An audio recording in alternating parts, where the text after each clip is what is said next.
Well, you want to do it here, eh? What? Okay. What? Carving. What are we going to be covering?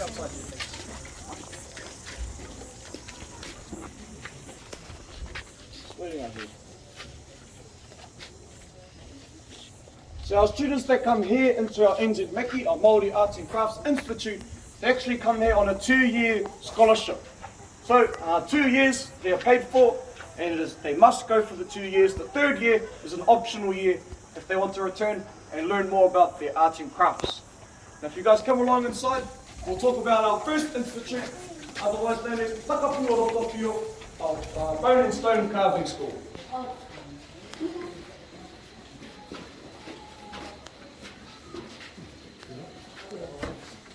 Let me just get everyone inside here, thanks. Everyone inside, that's all right.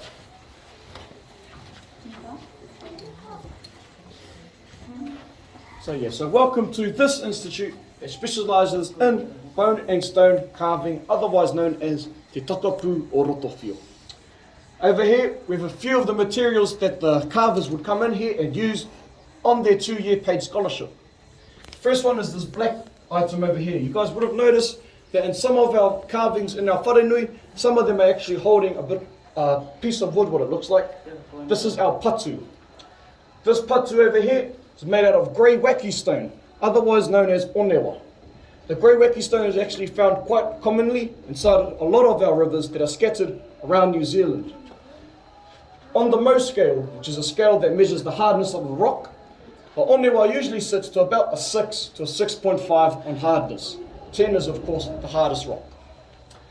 Now this stone, we let a lot of carvers practice on these pieces because it is a very common stone, so if anything bad were to happen to this material, it doesn't really matter because there's a lot of it in the world. However, for these pieces over here, it's a bit of a different story. The one in the middle is our pounamu, otherwise known as our nephrite jade or our greenstone. We would traditionally use our greenstones for our weapons and also our pendants as well. Pounamu is actually only found exclusively here in New Zealand, in the South Island of the West Coast. Because of that, it is actually quite a rare stone, and we do not let anyone touch or carve with this stone. It is very rare to us Māori and very important to us. To the right, we have prawa, otherwise known as our whale bone. Now us Māori, we didn't actually hunt our whales. A lot of whales would come in during their breeding patterns and they'd beach on our shores. Because of this, what the Māori people would do is they'd try to return the whale into the sea. However, if they're unsuccessful, they'd perform the right incantations and harvest some of the bones from within the whale and using it for our pieces like this one. But does anyone have any questions about our carving stone and bone school? Okay, thanks. So if we can just make our way through this gateway over here. Are we coming today?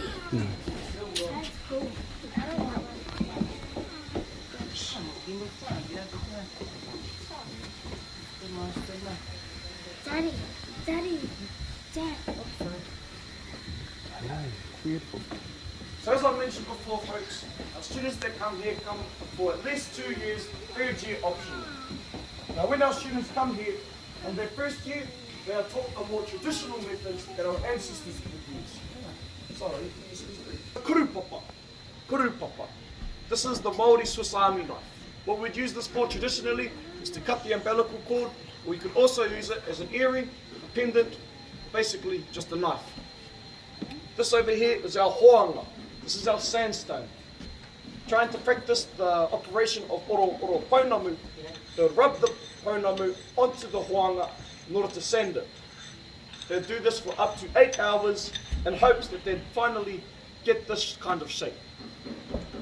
Once they achieve that goal, they then need to try and drill a hole into the kurupapa so they can tie it with some cotton. This is a tūwiri. Tū meaning to stand, wiri meaning to move. What they'd do is they'd use this ancient drill to actually drill a hole through the kurupapa. And if I can do it just right over here, you spread out folks, so you can get everyone to see. And this is what our ancestors would use in order to drill holes into anything. So this is the drills that our ancestors would use. And at the end of it is a piece of jasper which sits to about an 8 or a 7 on the Mohs scale. This piece has been there for about 3 years, I think. That's the furthest we've got inside of it. It's extremely long and extremely boring. The reason why we introduce our carvers onto these more traditional methods is because it teaches them, first of all, gratitude towards the methods that our ancestors would do or would use. And secondly, it will teach them patience. If we were to let them go on to our technologies that we have today, such as our diamond drills, they'll actually eradicate our polo move up to a few seconds. Because they are taught on these slow, patience-building techniques, they are taught that not to rush any methods, and to take the time with any of their pieces. Does anyone have any questions? Okay. Right now, folks, we'll just head over to our wood carving store.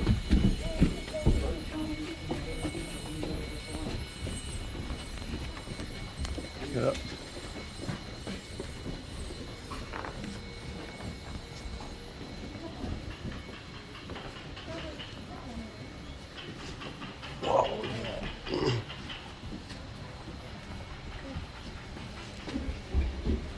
Wow. Touch it, touch it.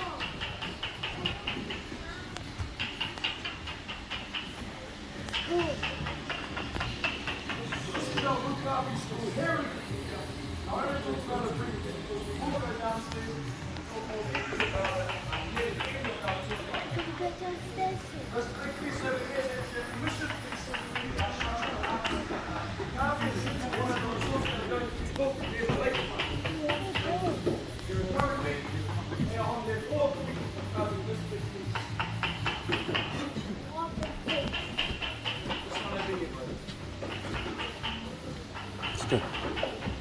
Whoa, look at there.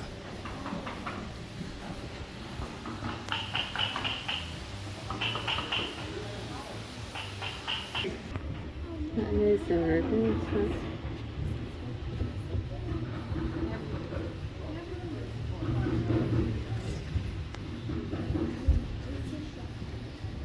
Did anyone have any questions? Okay.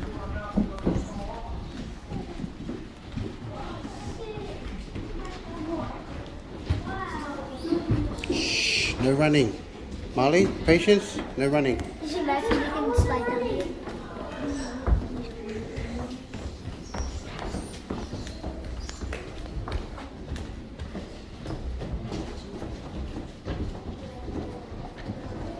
Come on.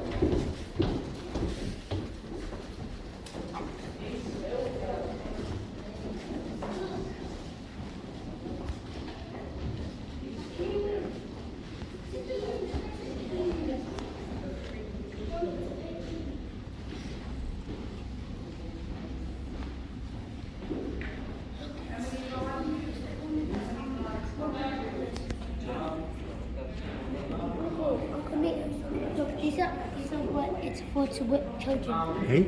This is what these belts are for whipping children. Oh, we're for naughty children. Dad, look, it's women's Okay, everybody, necklaces Yeah, that no, they no. use With the fishnet. to catch fish and Now, crabs. we actually use all of these different panels. We all use them from the same material, which is the harakeke, which you guys will see in abundance just over there. That is our flax bush that we would use to make all of these pieces around us.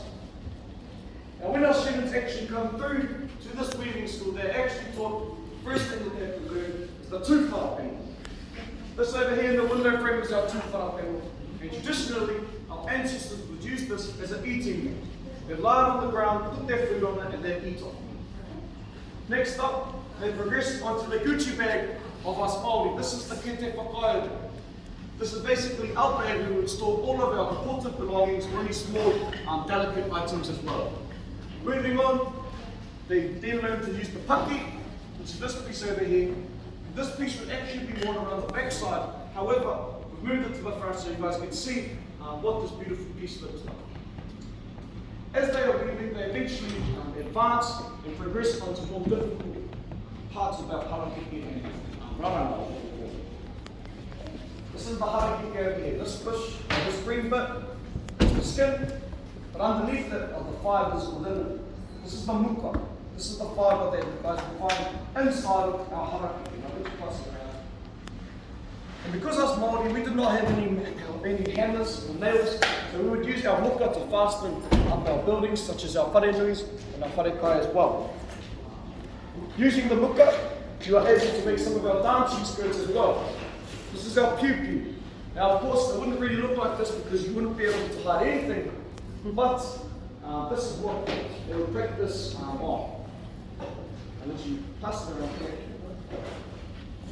Now, an up-to-scale version of this piu would look like something here displayed in this window cabinet.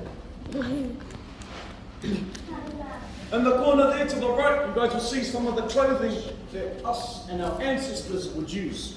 To the right, we have the kahu kiwi. Now, us Māori, we didn't actually harvest or kill off our kiwis. We just waited for them to die naturally, or if there were any feathers that were to be shedding off, we would collect those instead and use it for our kahu kiwi, our kiwi clothing. To the left, we have the kurawai. The kurawai was used by anyone, but the kahu kiwi was used more exclusively for our chiefs. Over here, you see some of our traps and our ancestors. Kiwi feather. Get our seed. This over here is our kina. This is our fuel trap. You guys will notice as you guys are coming down, this is a cone-shaped entrance. The cone-shaped entrance is where the fuel will actually get through. The fuel trap at the end. To the left here, we have the crayfish pot. And over in the corner, we have the kupinga, otherwise known as our fish net. I'm sure you guys will notice these two scary fellas up here. These are our manu tuku or our manu oti. Now, for us Māori, we wouldn't really use them to play around with like kites. Rather, we'd use it to distress or to let everyone know within our tribe if there was anything bad or urgent about to happen.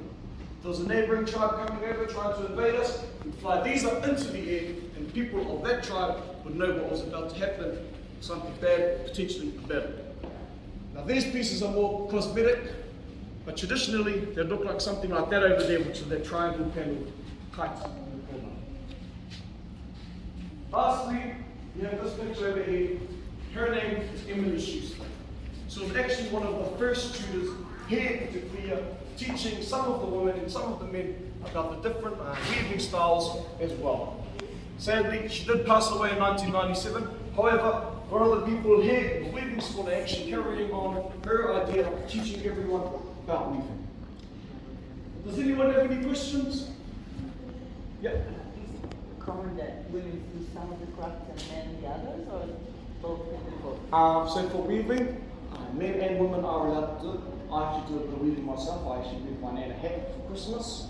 But for carving schools here we do not let women carve. However, in other institutes they do. Yeah. Is there any more questions? Okay. You can just move along outside, folks, and we'll talk about our carving school.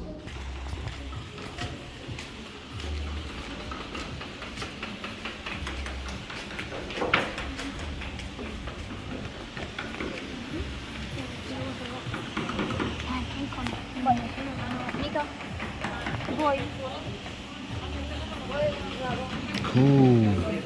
They're cool weapons. Okay, put it next to you, you can hear the ocean.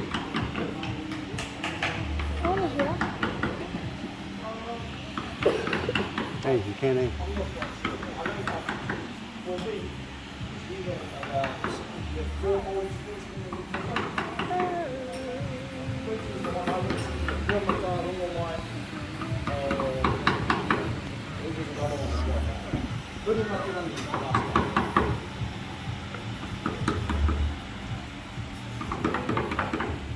Okay, everybody, welcome to our carving school here in Te Puia.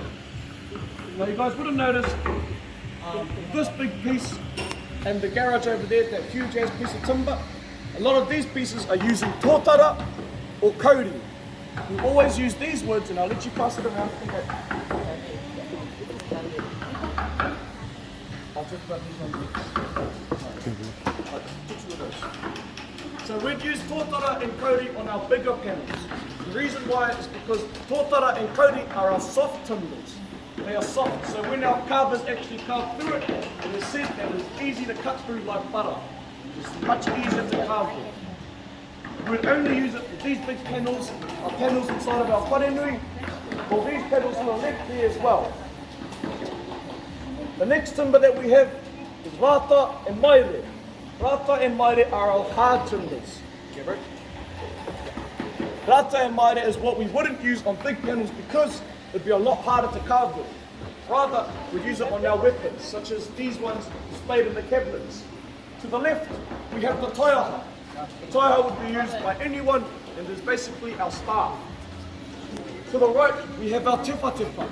Now the tefa is more exclusively used by our chiefs. You would not see anyone walk around with a tefa. Only our chiefs would use it. In this cabinet over here, we also have some of the smaller items, some of the smaller weapons that we would use, which is our patu as well.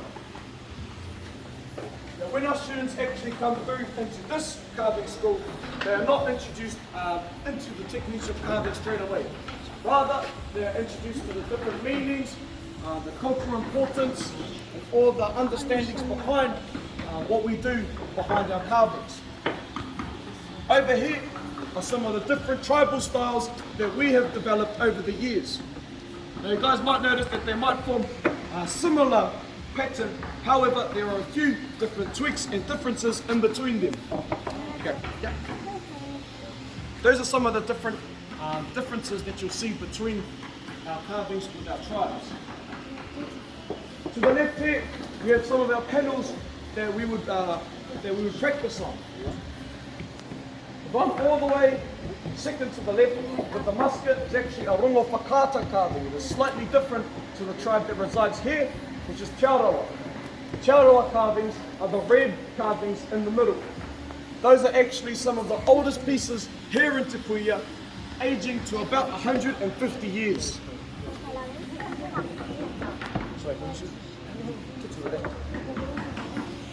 Now when our carvers actually carve out any of these pieces, what they would do is they'd carve out the head, the body, the arms, the legs, everything, and they'd put in the eyes lastly.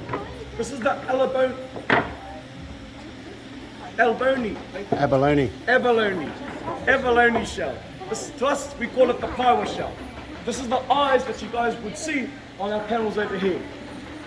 We would put this in lastly because we believe once you put the eyes into your carvings, that actually brings the carving to life. Does anyone have any questions about our carving school? Got any questions about the carving? What's the money like here? Carving? What's up? Can you answer the question? I want to get this guy into carving. So it depends on how good you are. The skill, because you level up. Yeah. More. Yeah, so advanced. the better you are as a carver, the more priced your items are. However, a lot of the carvers that go through these schools, they're considered quite prestigious, and once they do finish on their scholarships and they graduate, they get a lot of job offers. So we actually believe that a lot of our carvers that go through this school, The backyard, how they were digging up and creating their own hot water stream. That stopped that from going and filling it in. What were they doing? so they would drill holes and they'd actually just they'd harvest the hot water and they'd use it in some of their pools. They wouldn't Because dig everyone- that deep, eh? To Yeah, get it. so they would dig pretty deep. for it. Is that like residential people or? just Residential people, yeah. So nowadays it's only the people of the Whakarewarewa village that get to do that. However, back in the days, everyone in Rotorua did it, meaning that it actually meant some of our events died off. Oh, yep. But sadly, folks, we have come to the end of our tour guide. Now, I hope you guys have enjoyed it here in Te Puia. And before you guys do leave, I'll leave you guys with a Māori proverb. Ko te manu e kai ana I te miro, nōna te ngāhere. Ko te manu e kai ana I te mātauranga, nōna te ao. The bird that eats from the miro tree has the forest. The bird that eats from the tree of knowledge has the world. Here in Te Puia, that's what it's all about. Trying to restore and revitalise those different tribal patterns, all of that knowledge about our weaving schools, our stone and bone carving, our wood carving as well. It's about restoring them and giving it to the people that are thirsty for that type of knowledge. My name was Taiki. If that was too difficult for you to pronounce, you guys can just call me T. I hope you guys have enjoyed it here in Te Whakarewarewatanga o Te Ope Tauā Wāhiao. And yeah, I'll leave you guys to go through into our gift shop where you guys can leave this value as well. Thank you guys so much.